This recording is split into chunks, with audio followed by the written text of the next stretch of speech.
Coucou les Capricornes, c'est à vous. Bienvenue pour la lecture des énergies générales du mois de juillet.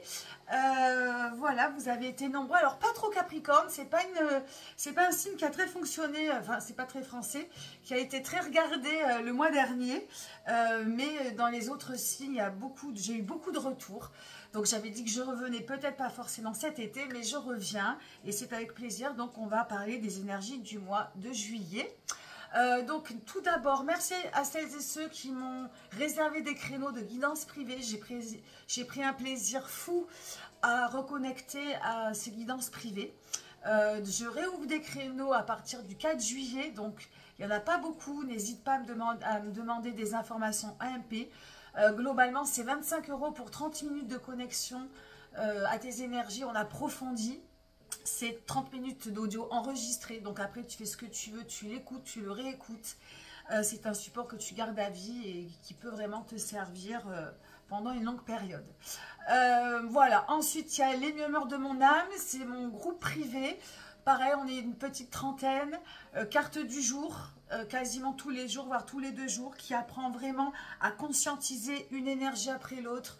Parfois, c'est toi qui fais le travail, parfois, c'est moi qui te donne un texte à méditer. Donc ça, c'est vraiment très sympa. L'entre-deux cartes hebdomadaire, rendez-vous hebdomadaire sur Insta et Facebook, qui donne une direction, un souffle, pareil, pour conscientiser un chemin positif. Et puis les guidances mensuelles que je garde, peut-être au mois d'août je ferai une pause, mais on verra. Allez, on commence tout de suite. Pas d'injonction, pas de prédiction, pas de vérité, pas d'interprétation. Alors si, interprétation oui, mais pas de choses figées. C'est toi qui fais ta petite tambouille. Avec le tarot de Marseille, hein, donc c'est le tarot maintenant que j'utilise pour aussi les guidances privées. Ça ouvre plus large sur le côté, les polarités positives et négatives. Tu vas avoir aussi un petit encart avec les cartes, avec le jeu fixe, parce qu'il y a des gens qui m'ont dit « Ouais, on voit ton visage, on veut voir les cartes et tout ». Je l'entends complètement. Donc, je préfère maintenant garder le lien avec toi. Tu n'es pas obligé de me regarder, tu peux t'allonger, écouter juste ma voix. C'est fait pour. Mais voilà, moi j'ai un rendez-vous avec toi chaque mois pour créer un lien. Même si je ne te vois pas, j'ai l'impression vraiment de m'adresser à toi. Donc, je garde cette formule. Mais je comprends que tu veuilles voir les cartes. Donc, normalement, ce sera peut-être ici. Ou là, qu'il y aura les cartes. Voilà, ben on commence tout de suite. Alors, quelle est la situation globale? On a 2 arcades majeures. On en a une en thème de la guidance. Et on en a une autre, et pas des moindres, vers la direction vers laquelle tu vas aller au mois de juillet. Pour le reste, on a 2 D8, on a des valets. On va aller farfouiller tout ça. Pas de denier. Alors, c'est dingue, c'est le 3e signe. Il n'y a pas de denier. Donc, les deniers, c'est tout ce qui est matière, action, des choses palpables, réelles dans la matière. On n'a pas de ça. Et on a un petit équilibre du reste. Donc, on va aller comprendre un petit peu ce qui se passe. Le thème de ta guidance, c'est tempérance, un arcane majeur qui demande à mettre de l'eau dans son vin, à arrondir les angles, à tempérer. Tempérance, c'est la communication avec soi, c'est la fluidité, c'est l'ange spirituel, la réconciliation. Voilà, ça peut être des rêves prémonitoires, des voyages. Ça peut parler de voyages, d'harmonie, de moments présents. Ça peut aussi parler de tendance à l'excès, hein, dans le sens inverse. Si ce n'est pas la modération, ça peut être de l'excès, des choses que l'on garde pour soi. Donc moi je pense qu'il y a plutôt des choses à temporiser, de la fluidité, de remettre un petit peu, voilà, un peu de fluide, un peu de légèreté, de demi-mesure. À toi de voir, hein, où il y a des excès à calmer, où au contraire, on est dans quelque chose de très fluide, de très connecté. La tempérance, pourquoi elle verse ces 2 jarres? C'est vraiment pour faire communiquer, c'est un peu les vases communicants. Donc c'est vraiment pour être à l'affût de tous ses sens presque. Et c'est vraiment quelque chose qui vient toucher son interne, hein, c'est une guérison. La tempérance, c'est vraiment la grande guérison, hein, que ce soit physique ou que ce soit psychique. Donc c'est un peu dans le thème, soit parce qu'il y a trop d'excès, soit parce que tu es super connecté, ou soit c'est peut-être comment dire, un conseil en avant-garde pour venir peut-être arrondir certains angles, mettre un petit peu de demi-mesure dans des choses, dans certains domaines de ta vie. Là d'où tu pars, l'énergie principale, c'est la 6 de coupe. 6 de coupe, c'est la rencontre avec l'autre, la rencontre avec l'âme sœur. Le 6 de coupe, on est capable d'aimer l'autre, de rencontrer l'autre parce que on se connaît suffisamment, on s'aime suffisamment, on a suffisamment d'estime pour pouvoir rencontrer l'autre. On n'est plus dans la projection, on n'est plus dans le 2 de couple, hein. Le 2 de couple, c'est projeter, je me projette sur toi et donc je veux que tu sois moi quelque part. Et si le 2 de couple n'évolue pas, ben ça va, généralement, ce ne sont pas des histoires qui marchent. Mais entre le 2 et le 6, il y a eu un parcours de fait dans son estime de soi, dans sa confiance en soi. Et aujourd'hui, je m'aime suffisamment pour pouvoir engager l'amour avec quelqu'un d'autre et l'aimer comme je m'aime moi. C'est ça le 6 de couple, c'est la symétrie. Alors ça ne veut pas forcément dire que tu rencontres l'âme sœur, mais tu peux le rencontrer. Ça veut juste dire que tu es en harmonie avec toi-même. Alors, ça, c'est la polarité positive. Mais tu peux aussi, dans tous les 6, dans n'importe quel domaine, le 6, il est ou dans l'harmonie, le partage, le plaisir avec autrui, ou au contraire, il est auto-centré, il n'arrive pas à ouvrir son cœur, il est fermé, égocentré. Et voilà. Et du coup, ben, alors ça peut être... donc, c'est toute une question d'estime de soi. Où l'estime de soi est suffisante et accueillante, ou au contraire, elle n'est pas assez et peut donc, voilà, donc ça peut induire justement de ne pas avoir confiance en soi, etc. Méfiance de l'autre et du coup, parce qu'on n'arrive pas à ouvrir son cœur, parce qu'on vit un petit peu fermé. Donc, à toi de voir qu'est-ce qui te parle. Il n'y a aucun mal, ni dans les deux polarités, hein, pardon. L'énergie directive vers laquelle tu vas, alors que tu vas ou que tu peux aller, hein, c'est l'arcane sans nom, la mort symbolique. Alors c'est la 3e, je ne l'ai jamais cette carte, jamais. Et là, sur les 3 ou 4 dernières guidances, elle est sortie à chaque fois. C'est fou. Donc il y a vraiment quelque chose dans ce mois de juillet qui va venir voilà, défourailler tout ça. L'arcane sans nom, c'est qui? C'est quoi? C'est ce personnage qui vient éliminer des têtes, qui vient déraciner, qui élimine tout ce qui l'empêche d'avancer. Donc on parle dans la mort, dans l'arcane sans nom, alors je te rassure, hein, mort symbolique et renaissance, ça c'est plus intéressant. L'arcane sans nom, elle vient éliminer ce qui t'empêche d'avancer. Elle fait un travail de deuil sur une personne ou une situation. Donc c'est à comprendre, c'est lié. Hein, où il y a un problème relationnel clair à identifier qui fait que ben, ça t'empêche d'avancer, ça t'empêche de t'épanouir, d'être heureux. Voilà, ou soit il y a quelque chose à sortir dans ton mécanisme au niveau de ton estime de soi ou d'un manque de confiance ou de quelque chose qui resterait peut-être en amertume trop fermé et qui demanderait à exploser et à sortir. Cette arcane sans nom, elle parle de thérapie, elle parle de colère aussi. Donc il y a peut-être des doux tempérance. Hein. Elle parle de colère, d'agressivité. Il y a peut-être des choses à canaliser, quelque chose qui est à identifier. Donc tu peux aller vers ça. Attention. Je pense que dans la positivité de cette carte, surtout, ce qui compte, c'est d'identifier ce qui t'empêche d'avancer. Identifie si tu ressens des choses un peu qui bougent, qui te mettent en colère, qui te mettent dans un inconfort à identifier aussi. Pareil, si c'est une relation qui te fait pas du bien, alors en amitié, en amour, dans le travail, dans n'importe quelle relation, est-ce qu'il y a quelque chose, un mécanisme à nettoyer, à purifier? C'est le nettoyage, la purification, c'est la transformation, la révolution. Cette arcane, elle veut dire beaucoup de choses. Elle vient beaucoup remuer. Elle vient beaucoup remuer, mais elle vient remuer pour te faire avancer. Donc ça peut être bon aussi pour peut-être faire enclencher une thérapie, enclencher des soins, quelque chose. Elle vient de toute façon connecter à Tempérance, hein, 13 et 14. Hein, et Tempérance, elle vient arrondir les angles, mettre de l'eau dans ton vin, te guérir, te réconcilier. Alors, réconciliation avec toi-même, réconciliation avec l'autre. Donc, tout est lié entre la direction dans laquelle tu vas et quelle intention tu vas mettre. Est-ce que tu vas y mettre, est-ce que tu vas conscientiser les choses positives, de prendre certaines choses en main, ou au contraire, est-ce que tu vas te laisser aller à des choses qui vont venir te dépasser? En tout cas, je ne le souhaite pas. Vie sentimentale. Alors là, pareil, 8 d'épée.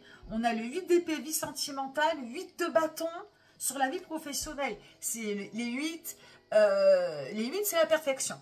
Dans la polarité positive, c'est le point de perfection. Alors, dans la situation sentimentale, émotionnelle, avec qui tu veux ou avec toi-même si tu n'as pas trop d'entourage, l'épée, c'est le mental. Le 8, c'est nos prises de tête, tout est fluide. C'est ce qu'on appelle la vacuité dans le bouddhisme. C'est waouh. Alors, tu vas me dire au niveau sentimental, c'est pas très ouf. Mais c'est pas très ouf, mais d'avoir des dialogues clairs, limpides et de ne pas se prendre la tête, si tout est fluide, moi je te dis que c'est plutôt hyper sympa. Alors, ça peut être un avantage si la polarité est en dessous. Alors, les 8, quand c'est dans la polarité négative, c'est du blocage. C'est bloqué. Communication bloquée, le mental est bloqué, il est complètement parasité, pollué, il n'y a rien qui passe. Donc, moi je dis attention parce que cet arcane de direction, si cette lecture te parle, elle peut ne pas te parler du tout et c'est ok. Hein. Tu prends ce qui, je ne sais pas si je t'ai dit, tu prends ce qui résonne et tu laisses le reste, bien évidemment.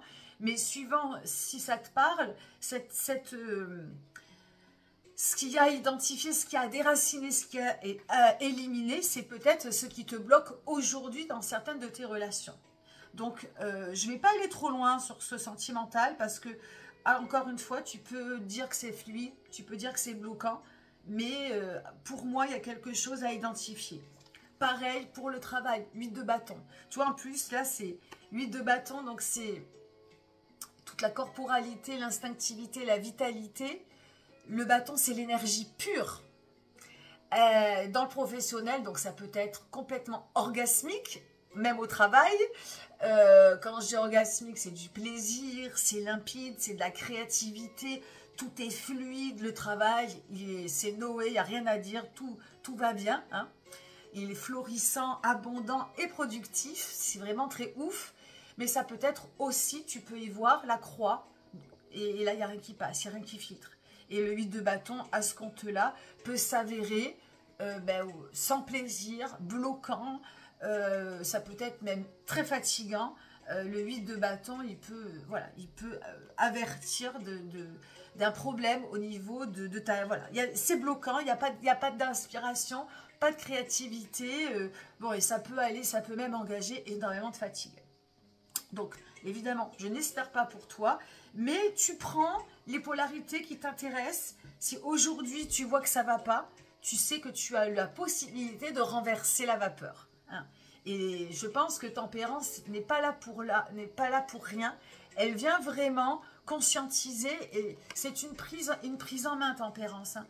Ça, allez, on remet un petit peu d'air, on remet un petit peu d'eau, on modère tout ça. On respire, qu'est-ce qui ne va pas? Voilà.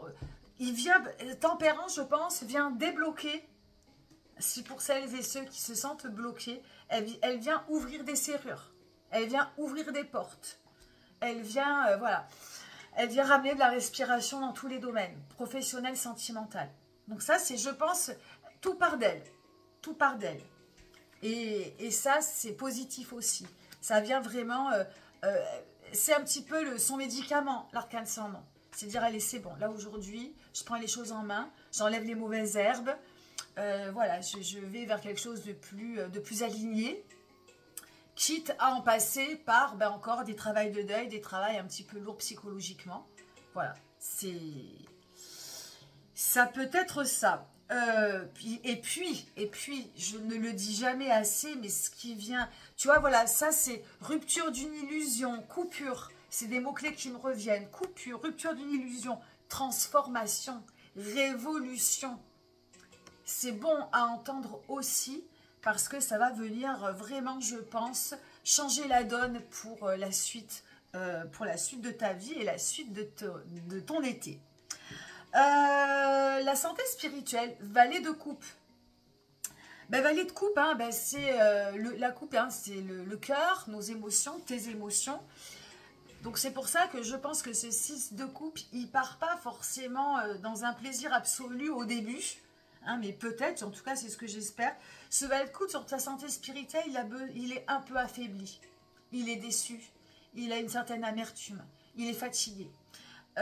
Et du coup, bah, c'est une fatigue qui vient, si ton cœur il est faible, enfin quand je dis ton cœur, ta manière d'aimer, s'il y a des choses qui te déçoivent, qui viennent t'affaiblir, ça vient affaiblir tout le reste. Et le psychisme aussi. Donc ça c'est pareil. Tempérance, elle vient donner du baume au cœur. Tempérance, c'est toi, c'est la manière dont tu vas te prendre en main. Ce valet de coupe, c'est le petit adolescent qui démarre un peu la vie et qui se prend un petit peu des gifles et qui ne sait pas trop faire, il est hésitant et voilà, il n'a pas les armes encore pour se protéger et pour pouvoir aimer et se faire aimer.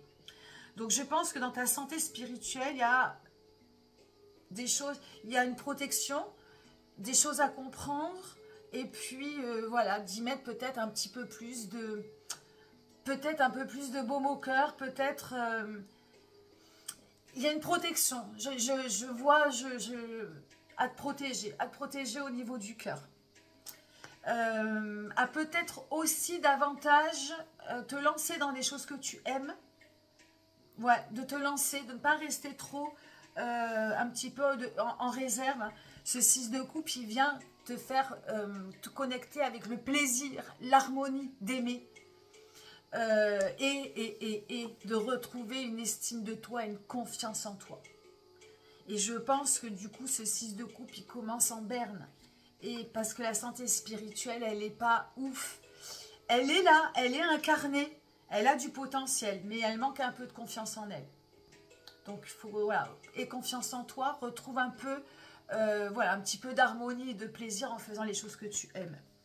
Ou en aimant les gens qui valent le coup aussi. Voilà, ça peut toucher aussi le relationnel. La santé spirituelle, ben, c'est ta connexion avec toi-même. Et la connexion avec toi-même, eh bien, ça va agir aussi sur le corps. Et le conseil du conseil, c'est aussi un valet, c'est le valet de bâton. Alors moi, je vais te conseiller dans ce valet de bâton. Donc on a un rapport net entre le bâton et le cœur. Le bâton, donc le bâton, vitalité, créativité, sexualité. Sexualité dans l'énergie, je parle. Hein. Le valet de bâton, là, il te demande de t'affirmer un petit peu plus, d'aller trouver un peu plus d'ancrage, un peu plus de confiance en toi, de protéger ta vitalité, tu vois, d'aller vers des choses qui t'alignent, qui t'ancrent, qui te rendent un peu plus fort au niveau de ta confiance. Donc, on a la confiance du cœur à soigner et on a la confiance de tout le reste de son corps, hein, de sa corporalité, de sa créativité, va vers des choses un peu plus voilà, créatives, instinctives, pour soigner ta vitalité. Voilà, d'affirmer, d'être un peu plus en affirmation. Le valet de bâton a tendance à être un petit peu volage, à hésiter, à être... Voilà, c'est un peu l'adolescent. Donc, il y a deux petits adolescents en folie. Parce que c'est bon cette énergie. Hein. Je rappelle qu'on essaie l'été, ça batifole, c'est hyper bon. Je t'empêche pas du tout d'aller batifoler et de connecter à cette énergie de frivole, légère, etc. Sans que ça te perde, sans que ça te désancre. Hein. Voilà, à partir du moment... Je pense que ce valet bâton, on peut le prendre aussi dans sa légèreté. Hein. Ça, tout dépend là où tu es au niveau de ton cœur. Si tu te sens bien... Ce valet de bâton, il te dit, vas-y, profite de la vie, etc. Si tu te sens un petit peu faible, ça va te demander de retravailler ta confiance en toi et ton estime de soi. Voilà, c'est un petit peu les pendants. Allez, 19 minutes 30, merci de m'avoir écouté. Ce fut un plaisir. On se dit à très très vite. Et n'oublie pas de liker et de me laisser un petit message si le cœur t'en dit. Ça fait toujours plaisir. Bye bye les capris.